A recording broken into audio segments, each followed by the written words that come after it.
Hi everyone! Kamusta po kayong lahat? Sa magandang araw po sa inyong lahat. Kamusta po kayo? Tingnan natin kung anong energy ng person mo. Kamusta? Kamusta mga mahal ko? Nakapagpahinga ba kayo? Yung mga, ano bang tawag dito? Maraming salamat po sa mga nagpabook ng reading. I love you all. Maraming salamat po talagang. Kahit yung mga client ko na nagpa-reading na dati, talagang bumabalik sila. No? Maraming salamat po. Kasi talagang patuloy yung suporta ninyo mga mahal ko. At yung mga client natin na ulit na nagdagdag ng power, bumili ulit ng mga gamit natin, yung mga oils. Maraming salamat po mga bossing. Okay. So checking energies tayo. Anong nangyari sa person ninyo ngayon? Anong energy niya? Okay. Tingnan natin kung ano yung kaganapan. Okay, sorry sa camera ko. Okay, Lord, bigyan niyo po sila ng magandang reading ngayon.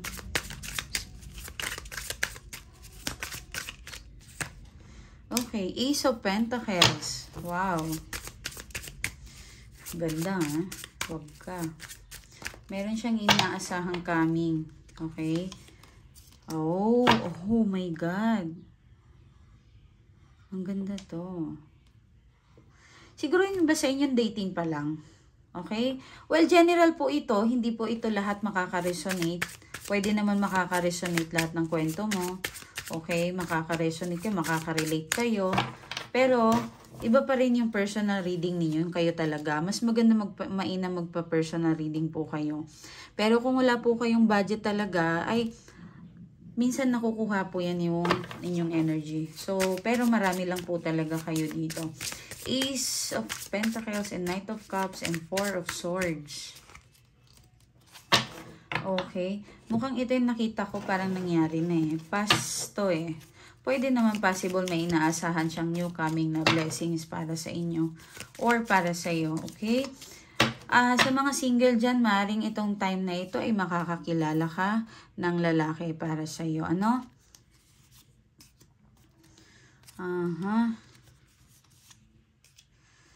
Okay. Wow. Ang galing naman nito. Ang ganda ng energy niya. Sige, tapusin ko. Tapusin natin yan. Nakakaloka. Na-excite ako. Saan na ako? Dito. Tingnan muna natin. Naganda na ako. May bigla akong nakita. May nagkakape ba dyan? O tea, tsaa? Nagumihigop ng something na, or tubig, possible. Ayan. May baso ata sa paligid mo, or tubig. May nakikita ako. May nagluluto, okay? May mga nasa tindahan. Hindi ko alam kung business mo yan, or nag-work ka. Okay? May mga nursing din ako nakikita. Nursing nurse. Okay? May nakikita din ako. Actually, may mga doctor na nanonood sa akin. Hello, kamusta po kayo? Okay? Maraming salamat po sa pakikinood.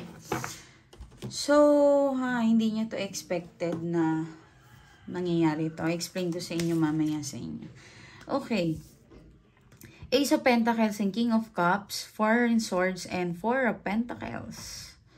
I think nakilala mo ito, pwede rin na pinakilala sa kaibigan, nakilala mo sa dating apps, possible. Akala niya easy to get ka eh. Akala niya parang ikaw yung typical na babaeng hindi seseryosohin. Ayun lang. Pero katagalan yung nagkakilala, parang teka lang, parang iba to yung mga ganon, okay? May mga nakikita akong ganon na energy mo. So, may nasisense din ako dito na parang mukhang nahirapan siya sa kanyang kamalian na expected. What I mean is, paano siya nahirapan? Akala niya kasi parang loko-lokohin ka lang, hindi ka typical na seseryosohin. Alam mo yon, hindi niya expected yon na parang deserve mong mahalin.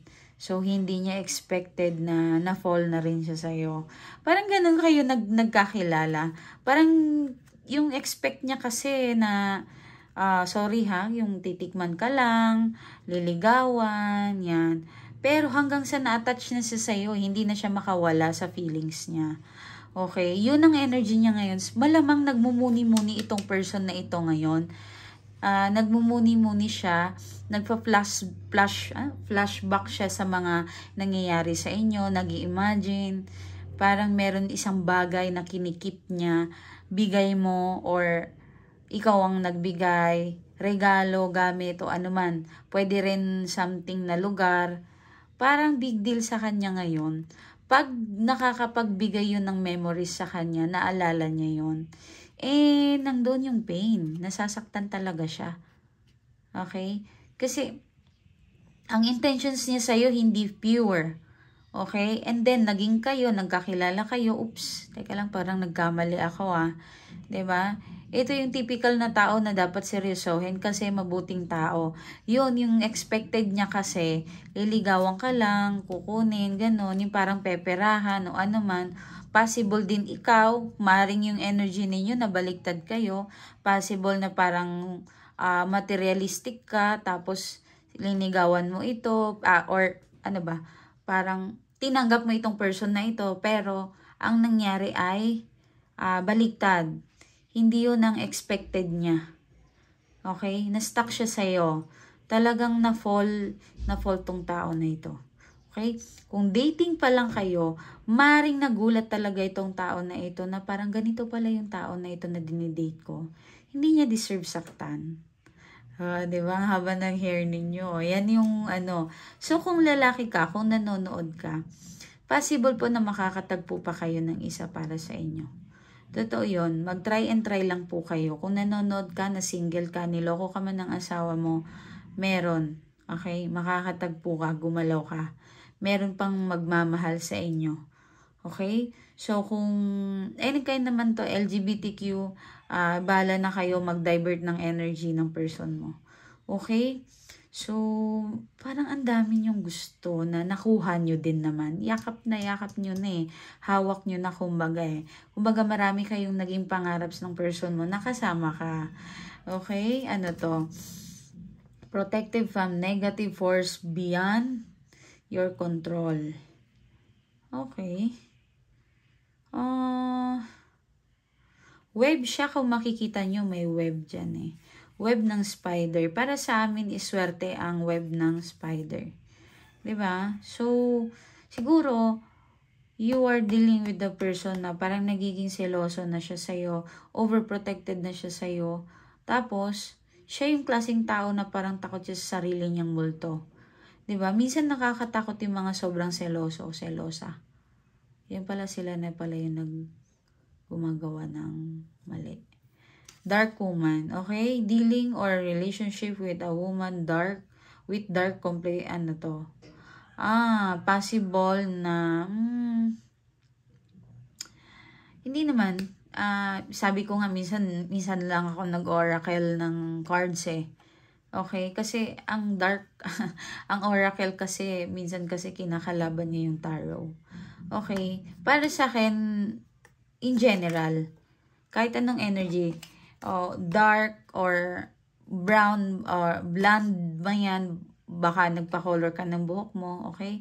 Any kind of energy. So, i-reject natin to, okay? So, ito, the financial gain usually coming from something you did in the past. Wow. Unexpected to para sa kanya. Meron siyang aasahan na hindi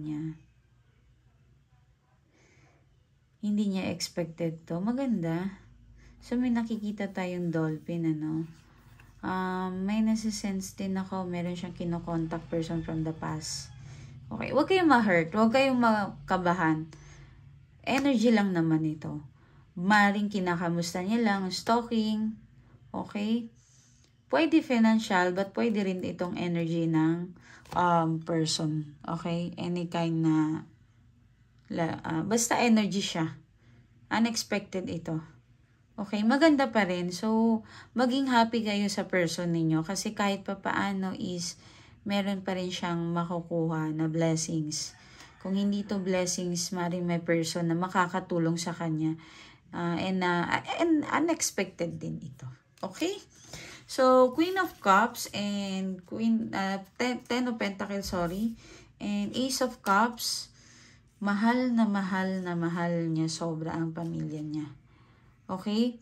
So, nakikita ko kung meron kayong anak or kung third party ka man, mahal niya yung anak niya syempre, pero hindi na siya good or doon sa kanyang asawa man. Okay, mahal niya yung pamilya niya, nandun na tayo. Alam ko nagsiselos ka kung third party ka man, okay? Alam ko nasisense ko na parang nasasaktan ka, mas mahal niya yung pamilya niya kaysa sa'yo. Well, lumugar tayo. Kung third party po kayo, lumugar kayo.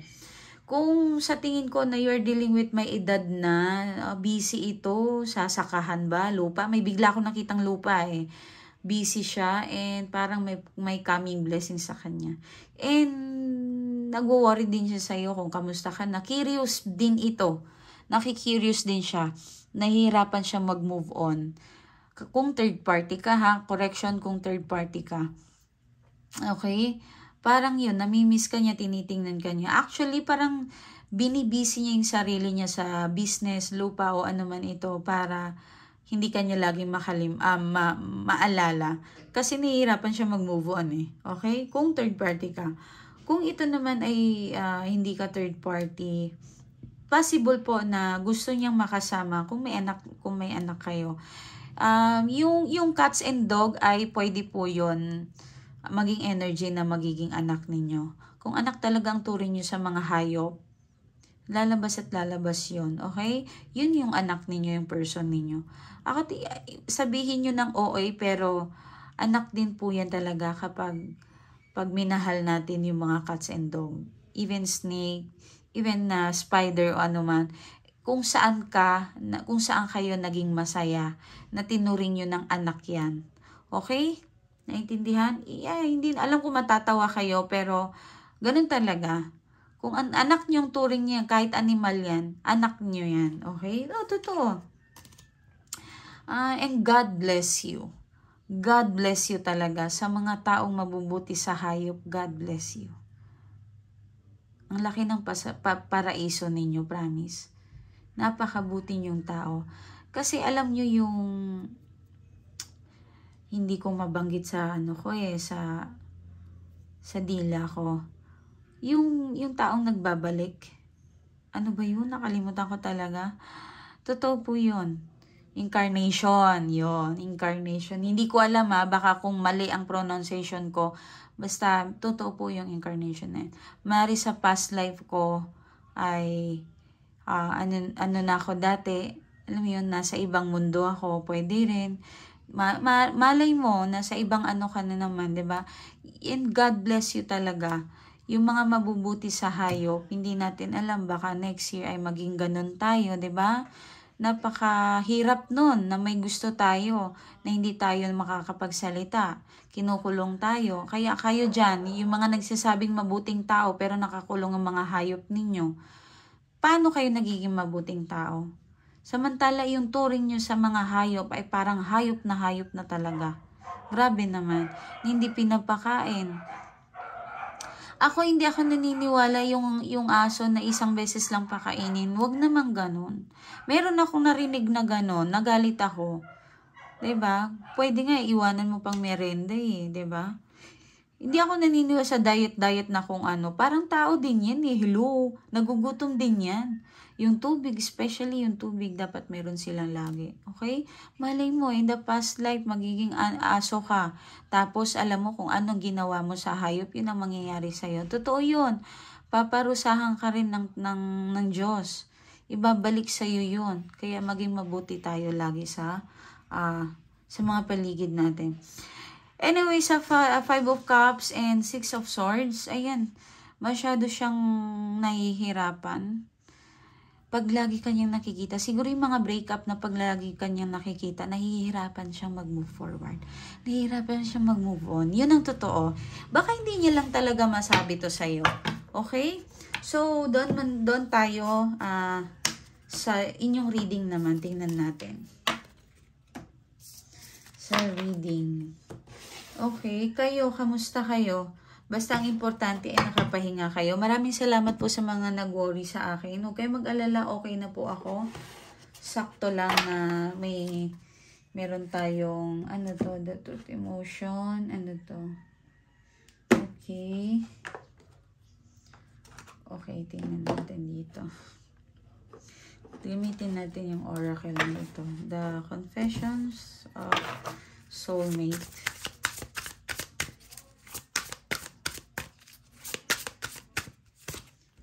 Oh my God. Ano to? Ano bang tawag? Hindi ko ma-pronounce. Pasensya na ha. Pero tumataas yung balahibo ko. Kinalabutan? Ganun? Kinilabutan. Yon. Kinilabutan ako. Kasi kahapon, ito yung person mo eh. Yan. So, 100% yung person mo, nahihirapan siyang makatulog. Nakokonsensya siya. Ayan. Lumabas sa cards nito kahapon, tapos ngayon, nandito naman sa'yo. Parang may something big deal talaga sa kanya. Although energy mo yan, pero kahapon talaga lumabas yan. Sa mga hindi po nakapanood ng video ko kahapon, manood kayo. Healing. Yan. Tinatry mo mag-move forward. That's good. Okay lang yun. Huwag kayong ma-stuck. 'Di ba? Kasi kung may stuck kayo, pangit naman yun. Siya okay, siya ikaw hindi. 'Di ba?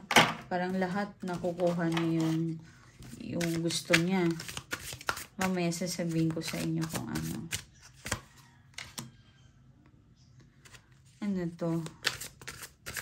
Big Queen. Color. True color. Pop the questions. Oh my God! Ay, naku, masaya ako para sa inyo. Sige, mamaya na yan. Mamaya ako na kayo pakikiligin.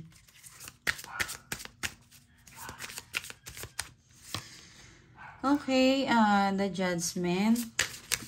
Tama yan. I-release nyo yan. I-ano nyo talaga yung sarili ninyo. Itong December na ito, magiging masaya ako. Kahit gaano pa kahirap, ka-toxic ang nararamdaman ko. Tama. I-protect nyo yung sarili ninyo. Ay, may nangliligaw sa'yo, nag-reject ka. Or hindi mo ito nararamdaman, may nagkakagusto sa'yo. Kung nag-interfere ka sa dating apps, possible na may pag-asa yan. Kaso, parang iba yung gusto mo eh. Madalas ka mag-stalk.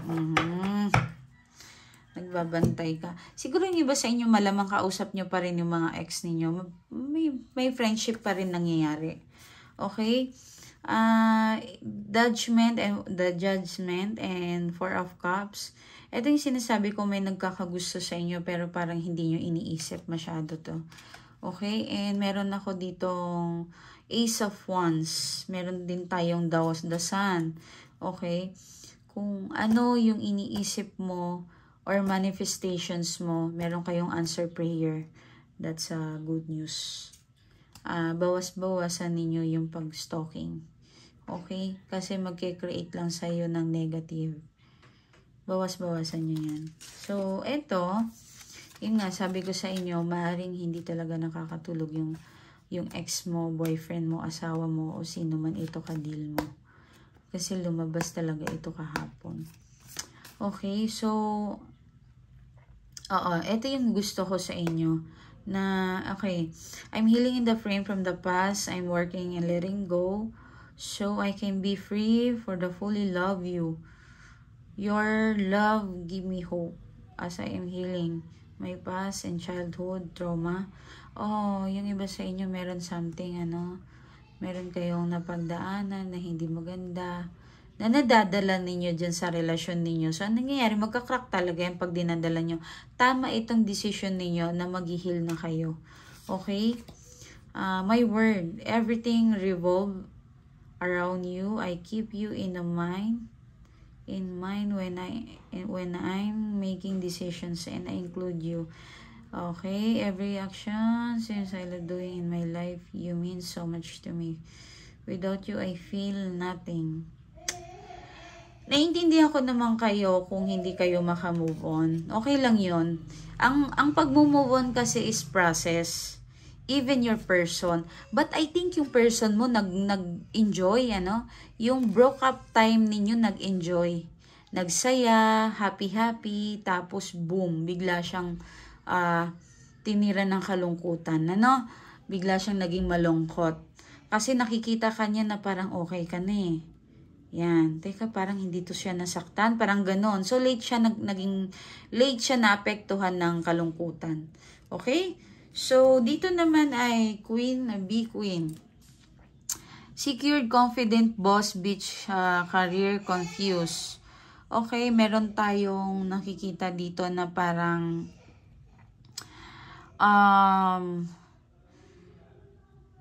inggit. Okay? Inggit. Nahirapan ka sa isang bagay na nakasurround sa'yo. Possible ikaw to, pumipili ka ng career path mo, aalis ka dyan, or nahihirapan. I guess kung nahihirapan ka, wag mo muna ngayon. Wag mo na ngayon, parang awan nyo na. Kung hindi kayo makikinig sa akin, bahala kayo. Kasi kung yung kalungkutan, yung mga kadramahan ninyo, hindi nyo natapusin yun itong December na ito, madadala nyo next year. True colors. Okay. So, meron kang sa paligid mo na parang napapansin mo yung kung ano yung kung sino ba talaga sila. Okay? Family, friends, kahit sino to, pwede. Okay? May nakikita ka na sino talaga sila. Pop the questions. Ito yung nakakakilig. Meron magpo-propose, pero hindi po porket na ring yan ay meron sa inyo lahat mag-propose. Pero, hindi po yan lahat. Meron pong magbibigay sa inyo na matutuwa ka. Okay? So, yung iba po sa inyo makakatanggap ng gift. Gustong-gusto mo yung gift na ito. Kung hindi yun mag-propose. Okay? Gift na something special sa loved ones mo. Or sa person mo. Matutuwa ka nito. Unexpected ito. Or ine-expect mo, pwede rin, pero hindi mo expected kung ano yung ibibigay sa'yo. Maling pera, alahas, bahay, lupa, di ba? Hindi po natin kailangan na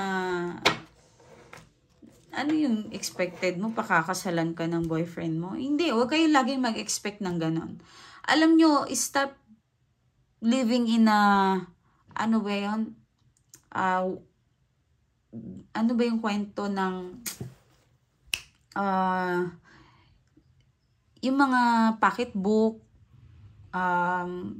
mahilig ka magbasa ng Wattpad, manood ng movie, 'di ba? Huwag kayong tumira diyan sa mga imaginations ninyo. Sa totoong buhay ay hindi po totoo 'yan. Yung mga Cinderella's kwento, hindi po totoo 'yan. Ang totoong buhay ay ito kung anong nararamdaman mo ngayon. Okay, hindi porket na may loved ones ka na, may ano ka, may jowa, may boyfriend ka na, hala, gusto mo na kagad mag-propose siya sa'yo, tapos kung hindi mag-propose sa'yo, 5 years na kayo, hindi pa rin nagpo-propose, nagagalit ka, o, di ba, sinasaktan mo lang ang sarili. Katulad ni na Kim Chiu, di ba? Hindi ko alam kung yung nabasa ko ay hiniwalayan niya yung boyfriend niya kasi 11 years na sila, hindi nagpo-propose. So, bakit mo kailangan mong mag-expect ng ganun sa tao. 'Di ba? Hindi kailangan. Nasa ano ka din, kasalanan mo din kung bakit ka nag-antay ng ganyan. Kasi ang daming red flag na ibinigay sa iyo ng Diyos. For sure naman meron. Posibleng wala. Kasalanan mo na nag-stay ka. Pinatagal mo diyan sa posisyon mo. Okay? Maraming tanong sa akin kung anong mangyayari sa Katniel na yun. Diyos ko po, mas pinoproblema niyo yung buhay ng artista kaysa buhay ninyo. Huwag kayong OA. Hayaan nyo sila. Buhay nila yon, 'di ba? May tip lang ako ibibigay sa inyo. Minsan artista kasi sila. Kailangan nila magpapansin sa tao. Kailangan nila magpapansin sa tao. Yun lang ang masasabi ko. Wala tayong magawa. Ganun ang buhay ng tao. Mind your own business, kumbaga. Okay, so maraming salamat at tanungin natin kung may blessings pa parating sa inyo. Actually, blessings naman yung parang regalo na yun. Pero tingnan muna natin. May blessings ba kami aasahan today? Lord, paulanin niyo po kami ng blessings. Lahat po kami. Maraming salamat po. Yung mga nagbi-business po, ipa-sold out niyo po. Yung mga bagong nagbubukas, tulungan niyo pong lumago ang kanilang mga negosyo. Yung mga OFW po, nagtatrabaho dito sa Pilipinas, tulungan niyo po gumaan ang kanila at mga promotions nag-aantay sa kanila, ibigay niyo po. Yung mga anak nila na sutil, paawain nyo po, palambutin nyo po yung puso. Yung mga baby, protektahan nyo po, Lord. Blessings, yan. Wow, magiging busy ka. Marami kang gagawin. Okay, that's good. Sign. Ibig sabihin ko, marami kang gagawin, marami ka talagang blessings. Pero, mag-ingat sa mga, katulad ng mga tao niya, naiinggit sa'yo. Huwag ka masyadong vocal. Ay, alam niyo ba, flexings is not being, brag. Okay? Hindi ko alam ha, pero tinatry ko kasi may mga foreigner din pala nanonood sa akin. Hindi ko inaasahan yun. Nag-message sila sa akin na they are trying best nila na maintindihan daw ako. Kasi may mga Pilipina silang friend. So, nagtatanong sila kung anong sinasabi ko. So, hindi ko po mapapangako na mag-English ako, pero tinatry ko po na kahit pa konti-konti. Okay? So, eto, huwag ka masyadong flex. Huwag masyadong flex. Kasi nakaka-attract ka na ng evil eye. Okay? Nagfi-flex ng grocery, nagfi-flex ng ref, sala, any kind. Kapag nagpicture ka lang naman, okay lang yon. Wala pong masama doon. Pero, wag lagi. Halimbawa, last 6 months nagpicture ka ng ref mo, okay na yon. Last pero yung parang everyday pareho na yung flex mo sa mga achievement mo, okay na yon. Bakit? Kasi na-attract mo na yung evil eye. Okay? Ito ang hindi maganda. Ma-attract ninyo. Marami akong nakikita, pabonggahan, payabangan ng Christmas, damit o anuman. Alam niyo kung bakit kayo minamalas? Kasi may hambog sa puso ninyo. May itim. Okay? Tanggalin niyo yung kayabangan ninyo. Bibili ng 100, 200 Starbucks. Alam mo yun? Bakit? Para saan? Diba? Alam ko naman yung iba sa inyo hindi mayabang. But ang sinasabi ko sa inyo, wag lagi. Okay? Wag kayong yung mga nagpipicture ng my day, kung ano man, halimbawa nagpicture kayo, huwag kayong makonsensya dahil narinig nyo ito. Ala, baka mayabang ako, sabi ni Ma'am Miley. Hindi po. Ang sinasabi ko po, yung everyday na, ang OA na kasi. Okay? Kunwari, magpipicture ng pero, meron akong nakita sa, sa friend list ko na, pinipicture niya lagi yung sala ng bahay niya. Hindi na tama yun. Nakaka-attract na siya ng evil eye. Yes. 2022, expected mo, meron mangyayari sa'yo. Oo. Kung panay ang flex ninyo. Kasi na-attract ninyo yung evil eye. Mas maganda tahimik po tayo. Okay lang mag-picture ng isang beses. Pero hindi po tama ang lagi na lang. Okay? Inuulit ko, kung hindi mo naintindihan ng explanation ko, pwede nyong ibalik yung video. Okay? Flexing grocery, okay lang po yun. Halimbawa, nagbigay ako ng okay lang po. Pero yung lagi, inuulit ko, hindi pwede. Okay, mag-ingat sa mga inggit ngayon. Meron. Tinanong natin blessings, pero ibang lumabas. It's okay. Okay, may blessings naman tayong aasahan. Thank you, Lord. Yan. Medyo meron lang dito parang nabibigatan ka. Siguro kapatid, kamag-anak ito or someone na nagbibigay sa iyo ng pain. Meron kang wini-wish na this siguro yung iba sa inyo ay hindi magkasama yung person ninyo. Okay? But I guess yung person mo lumabas dito, hindi ka kayang i-let go. Iba sa inyo nagkaroon ng third party. Okay? Nasaktan yung person mo. Even yung third party, nasasaktan din siya. If ever may third party, inuulit ko, halo po yung energy dito. Hindi rin po masaya yung third party. Even magkasama sila ng tao na ito. Okay? So, Ano pa? I think hindi kanya kayang i-let go eh. Huwag ka mag-alala. Okay, so maraming salamat po sa lahat ng nagme-message sa akin. Ito po ang aking Facebook account. Malolobat na ako. Ito po ang aking Facebook account. Ito po ang profile. August 3 po yan. 797. And ito po yung cover. Huwag po kayong maligaw. Huwag kayong malito. June 4. 493 po yan yung cover. Okay, mag-message lang po kayo dyan sa akin. Huwag po kayong mag-message dyan sa number at saka huwag po kayong tumawag sa telephone. Dito po sa messenger, inulit ko sa messenger ni Miley Taro. Okay, ingat po kayo and maraming salamat. Teka lang, magbasa lang ako. Very saglit lang ito. Ano na. Maraming salamat, ma'am. Mahabang message niya. My God. Diyos ko, Lord. Maraming salamat, ma'am, sa lahat ng blessings na ibinigay mo sa akin. At sa asawa ko po, talagang totally naging masaya na po kaming dalawa. Okay? Nagbago na po siya, ma'am. Maraming salamat sa lahat ng binigay mo sa akin na blessings. Hindi ko na po isa-isahin, but gusto ko po din makita ka. Magpa-schedule po ako, ma'am. Gusto ko po ng face-to-face bago mag-2024. Maraming salamat, ma'am, sa pagbibigay mo ng blessings sa amin at sa pamilya ko. Basta po, sobrang saya ko po ngayon. Okay, maraming salamat sa lahat po na magpapareading sa akin. Good luck po. Bye-bye. Mag-message lang po kayo, okay? Kailangan po talaga yun, 2024, kailangan nyo nang basahin yung kung ano yung expected nyo next year. Okay, bye-bye.